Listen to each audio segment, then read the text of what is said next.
Jesus was a messenger, not a God. But says who? Was that what Jesus said, or is that what Muhammad said about Jesus?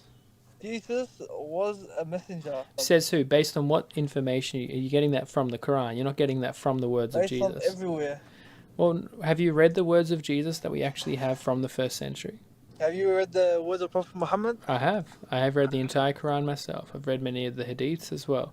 But the thing is this, in order to find out who Jesus is, a better source of information is going to be Jesus himself than someone who lived 600 years after Jesus, who never even met Jesus. Yeah, but the problem is, 600 years after Jesus, I'm still getting the same book that was written 600 years ago. I'm not getting the same book that was written how many years Christianity was made ago. We actually still do. We can still go back to copies of the So the then- Injil in the original languages. So then why don't you use it? We do. Our English translations are literal translations from the Hebrew and Greek. You can look up the Greek and the Hebrew yourself, even online. It's not hidden from anyone. I've seen a verse where Jesus is angry at someone for worshipping him instead of his Father, which is God. No. He accepted worship. There's never a time when Jesus resisted worship. How come he prayed then? He prayed to God.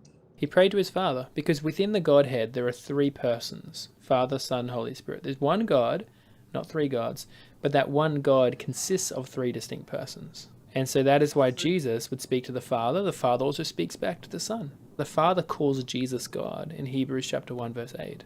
The Father calls Jesus God. Correct. In Hebrews 1:8. That's surprising, isn't it? The Father calls Jesus God. Correct. Let me show you. It says, "But of the Son, he says, your throne, O God, is forever and ever. The scepter of uprightness is the scepter of your kingdom." So he's the Father speaking here. And he's saying, your throne, O God, of the Son, is forever and ever. So the Father is calling Jesus God. It's pretty amazing, right? I don't get it. Which part don't you get? The Trinity, the whole Trinity, like the whole thing. I just think there should be one God, There is only one God. Allah. We shouldn't have three sub-gods. Let me ask you this. I remember going to school and there's certain concepts in math class that are pretty hard to understand. But just because I and other students found it hard to understand doesn't make it false. So just because we may not understand fully the nature of God and the Trinity doesn't make it false. Yeah, it also doesn't make it true.